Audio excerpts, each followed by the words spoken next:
किसान ही तो सरपंच हैं। अरे 13-13 महीने बॉर्डर पे बैठकर जब मोदी साहब के हाथ जुड़वा सकें, सवेरे 5 बजे माफी मंगवा सकें, तो फिर खट्टर से पूछना चाहती हूँ, आप कौन से खेत की मूली हैं? आपके भी हाथ जुड़वा के जाएंगे हम।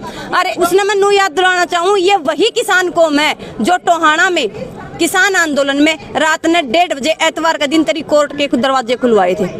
ये वही किसान कौम है, वही सरपंच है। ऐसा ना हो जो तू बयानबाजी कर रहा है, ये हाथ जोड़कर माफी मांगनी पड़े तने बाद में सरपंच आते हैं। गाँव के सरपंच, उनके मैं आपको दिखाना चाहूंगी, उनके हाथ टांगे सब टूटा फूटा पड़ा, हॉस्पिटल में भर्ती हैं। अरे आपने दोबारा गांव में को नहीं जाना के, ये भाईचारे की जरूरत को नहीं के, इसी भाईचारे ने आपको बनाया था। ये वो भाईचारा भाई, जब दोनों हाथा तक बनाया करे ना, तो दोनों हाथा तक मेट भी दिया। खट्टर साहब याद रखना, 2024 आने वाला है। सवाल खट्टर साहब से, कोई चीजें आप लागू करते हैं, जब आप में सामना दम ही नहीं है जनता का सामना करने का, क्यों लागू करते हैं? अरे ये तो दुर्भाग्य हमारा, महिलाओं को दौड़ा दौड़ा कर पीटा गया। आप ये देखें ना, संदीप सिंह खेल मंत्री यौन शोषण के आरोपी हैं, उनसे तिरंगा झंडा फहराया जा रहा है। हमारे संविधान की, हमारे तिरंगे की आलोचना की जा रही है। ऐसे ऐसे यहाँ 40 बलात्कारी सांसद बैठे हैं इस सरकार में, उन्हें क्या पता बेटी बचाओ बेटी पढ़ाओ का। खट्टर साहब से ये पूछना चाहती हूँ, आप इतने बुजदिल, इतने डरे हुए हैं क्या? आप यहाँ नहीं रहे, लेकिन यहाँ वाटर कैनन, आंसू गैस के गोले और इतना सारा प्रशासन डाल दिया। हमारे सरपंच भाई इनसे मिलने आए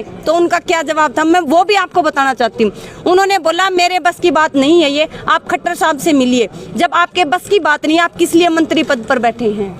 मंत्री पद छोड़ देना चाहिए। उसकी दृष्टि है ना, वो चोरों की ही है, वो खुद चोर है तो उसको सभी चोर दिखाई देंगे। देख रहे हैं ये इन्हीं महिलाओं को यहाँ रोडों पर भगा भगा के पीटा जा रहा है, सिर फोड़े जा रहे हैं। इस प्रशासन से ये पूछना चाहती हूँ, आपके घर में बहू बेटियां नहीं है क्या? उन्होंने यहाँ 70-70, 80-80 साल के बुजुर्गों को दौड़ा दौड़ा कर पीटा है, सिर फोड़े हैं। प्रशासन से ये पूछना चाहती हूँ, आपके पास कौन सा ऑर्डर है कि आप हमारी धड़ से ऊपर ऊपर लाठीचार्ज करें?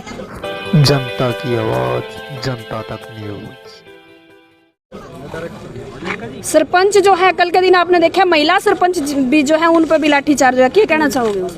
भाई सबसे पहले तो मैं सरकार को कहना चाहूंगी, जो घटना आपने कल की वो बड़ी निंदनीय है। और फिर एक बड़ा सवाल खट्टर साहब से, कोई चीजें आप लागू करते हैं, जब आप में सामना दम ही नहीं है जनता का सामना करने का, क्यों लागू करते हैं? एक हफ्ता पहले हमने CID के माध्यम से ये बता दिया भाई हम इस दिन इस समय घेराव करने आएंगे, आप बातचीत के लिए तैयार रहें। तो खट्टर साहब से ये पूछना चाहती हूँ, आप इतने बुजदिल, इतने डरे हुए हैं क्या? आप यहाँ नहीं रहे, लेकिन यहाँ वाटर कैनन, आंसू गैस के गोले और इतना सारा प्रशासन डाल दिया। खट्टर साहब को कहना चाहती हूँ मैं, अगर यही पैसा आप स्कूल और कॉलेजों में लगाते तो हमारे यहाँ भारत में भी A1 स्कूल यूनिवर्सिटियाँ होती, हमारा भविष्य विदेशों में रुलता नहीं फिरता, जंगलों के रास्ते से नहीं जाता। और उससे बड़ा दुर्भाग्य हमारा जब हुआ, जब यहाँ पर टेंडरिंग हमारे सरपंचों के ऊपर लागू की गई, राइट टू रिकॉल लागू किया गया। देवेंद्र बबली जी अपने आप को पंचायत मंत्री बताते हैं, उनसे मैं ये पूछना चाहती हूँ, आपने इन चीजों को लागू तो कर दिया, जब हमारे सरपंच भाई इनसे मिलने आए तो उनका क्या जवाब था, मैं वो भी आपको बताना चाहती हूँ। उन्होंने बोला मेरे बस की बात नहीं है ये, आप खट्टर साहब से मिलिए। जब आपके बस की बात नहीं, आप किस लिए मंत्री पद पर बैठे हैं? मंत्री पद छोड़ देना चाहिए उनको। अरे जिस पद की गरिमा का आपको नहीं पता है, वहाँ बैठकर ऐसे वाहियात तो वो बयान दे रहे हैं सरपंचों के खिलाफ, तो उनसे पूछना चाहती हूँ, आप वही मंत्री हैं, वही बबली जी हैं जो 2 साल पहले इस JJP सरकार को चोर बता रहे थे, इन्होंने आपको मंत्री पद दे दिया, तो यही पार्टी आपके लिए आज वो सरपंच चोर बताने लग रहे हैं। ये बोलते हैं अपना हरियाणा में जैसी दृष्टि वैसी सृष्टि, जो उसकी दृष्टि है ना वो चोरों की ही है, वो खुद चोर है तो उसको सभी चोर दिखाई देंगे। उनसे ये पूछना चाहती हूँ, जो अभी नए सरपंच नवनिर्वाचित होकर आए हैं, आपने कौन सी कमान इनको दिया? आपने बिना ही अपने हरियाणा में क्या करें, बरते पाछे बेरा पटा, जब उसने बरते ही नहीं तो उसने किस तरह चोर बता दिया, किस तरह चोर बताया? उसने मैं नू याद दिलाना चाहूँ, ये वही किसान कौम है जो टोहाना में किसान आंदोलन में रात ने 1:30 बजे एतवार का दिन तेरी कोर्ट के दरवाजे खुलवाए थे। ये वही किसान कौम है, वही सरपंच है। ऐसा ना हो जो तू बयानबाजी कर रहा है, ये हाथ जोड़ कर माफी मांगनी पड़े तने बाद में सरपंच आते। 4000 सरपंचों पर कल जो है कुछ धाराएं लगा करके मामला दर्ज भी कर दिया गया। भाई सबसे पहले तो मैं ये पूछना चाहती हूँ अपने यहाँ मंत्री साहब से, उन्होंने बोला भाई सिर्फ 10% सरपंच यहाँ विरोध करने आए हैं, तो मैं उनसे ये पूछना चाहती हूँ, फिर आपने पेपर की हेडलाइन में किस तरह से लिख दिया लगभग 4000 सरपंचों पर मामला दर्ज है, धाराएं लगी हुई हैं। तो मैं उनसे ये पूछना चाहती हूँ, तो फिर बाकी आप कहाँ से लेके आई, कैसे आपने 4000 लिखा? अरे अपनी आंखें खोल के रखें, ये वही सरपंच हैं जिनको आप ये बता रहे हैं भाई 10% सरपंच सिर्फ यहाँ विरोध कर रहे हैं। कल यहाँ लगभग 6-7 हजार के आसपास व्यक्ति थे, जिनमें 6,000 सरपंच थे। आइडेंटिटी निकाल कर देखिए आप।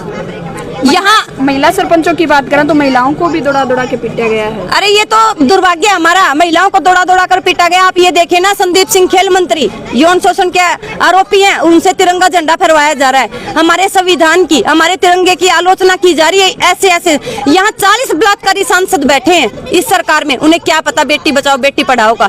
अरे उन्होंने 50% महिलाओं को आरक्षण देने के नाम पर 2 साल इलेक्शन लेट करवाए, लेकिन इलेक्शन होते ही आप देख रहे हैं ये इन्हीं महिलाओं को यहाँ रोडों पर भगा भगा के पीटा जा रहा है, सिर फोड़े जा रहे हैं। इस प्रशासन से ये पूछना चाहती हूँ, आपके घर में बहू बेटियां नहीं है क्या? क्या आप इस दिन के इंतजार में आने वाले 6 महीने में ये पुलिस वाले भाई भी, प्रशासन वाले भाई भी किसानों की तरह रोडों पे होंगे और इनकी लड़ाई लड़ने का काम भी ये सरपंच और ये देहात ही करेगा? कल ये बोल रहे कि शुरुआत किसानों की तरफ से की गई थी, पत्थरबाजी की शुरुआत सरपंचों द्वारा की गई थी।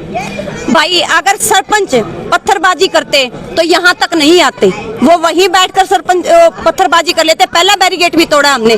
यहाँ पर कुछ सरकार के ही बंदे थे जो सिविल में थे, हमारे सरपंचों ने ऐसी कोई हरकत नहीं की जिसकी वजह से प्रशासन हमारे ऊपर बार बार आरोप लगा रहा है। और उसके बाद मैं ये पूछना चाहती हूँ, 1% अगर हमारे में कमी थी तो आप बातचीत भी कर सकते थे। उन्होंने यहाँ 70-70, 80-80 साल के बुजुर्गों को दौड़ा दौड़ा कर पीटा है, सिर फोड़े हैं। प्रशासन से ये पूछना चाहती हूँ, आपके पास कौन सा ऑर्डर है कि आप हमारी धड़ से ऊपर ऊपर लाठीचार्ज करें? कहाँ लिखा हुआ है, किस कानून में लिखा हुआ है? और ये हमारे अधिकारों की लड़ाई है। ये सिर्फ ई टेंडरिंग का विरोध नहीं है, ये हमारे जो संविधान में 73वें जो संविधान में हमारे लिखी हुई 29 अधिकार जो लिखे हुए, उन अधिकारों की लड़ाई है। सरकार हमें ये ई टेंडरिंग का नाम देकर बरगलाए ना, हमारे गांव देहात को बांटने का काम ना करे। और बार बार बयान दे रहे हैं भाई हम पंचों को पावर दे देंगे। वो पंच कहाँ से आए हैं? वो उस देहात से ही हैं।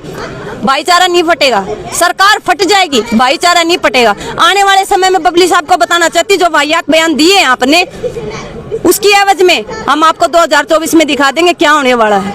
अगर इस किस प्रकार इसमें मदद करेंगे और अगला एक्शन क्या होगा किसान संगठन? भाई किसान संगठन हर तरह से हमारे सरपंच भाइयों के साथ। और एक बात और बताना चाहती हूँ, ये किसान ने तो सरपंच बनका रहे हैं, कौन सा कोई और आ रहा है? किसान ही तो सरपंच हैं। अरे 13-13 महीने बॉर्डर पे बैठकर जब मोदी साहब के हाथ जुड़वा सके, सुबेरे 5 बजे माफी मंगवा सके, तो फिर खट्टर से पूछना चाहती हूँ, आप कौन से खेत की मूली हैं? आपके भी हाथ जुड़वा के जाएंगे हम। अरे सबसे बड़ा दुर्भाग्य हमारे साथ क्या हुआ भाई, निंदाना गांव से हैं ये, निंदाना गांव के सरपंच, उनके मैं आपको दिखाना चाहूंगी, उनके हाथ टांगे सब टूटा फूटा पड़ा, हॉस्पिटल में भर्ती हैं। अरे आपने दोबारा गांव में को नहीं जाना के, ये भाईचारे की जरूरत को नहीं के, इसी भाईचारे ने आपको बनाया था। ये वो भाईचारा भाई जब दोनों हाथा तक बनाया करे ना, तो दोनों हाथा तक मेट भी दिया। खट्टर साहब याद रखना, 2024 आने वाला है। अभी फिलहाल की बात करें तो क्या रणनीति रहने वाली है सरपंचों की? देखिए अभी बातचीत चल रही है, कमेटी बातचीत करी है, जो भी फैसला होगा मैं बताना चाहूंगी बड़ा कड़ा ही होगा। या तो खट्टर साहब मान जाएंगे, ना फिर हमने और कुछ बड़ा भी करना होगा। अगर इनको लाठियां भांजनी आती हैं तो हमें भाईचारे के दम पे बहुत कुछ बड़ा भी करना आता है। जब विस्फोट होता है देहात का तो सब कुछ उड़ जाता है, बताना चाहती हूँ खट्टर साहब को मैं। और ऐसा काम ना हो कि देहात का कोई विस्फोट फटे और आप यहाँ दिखे भी ना।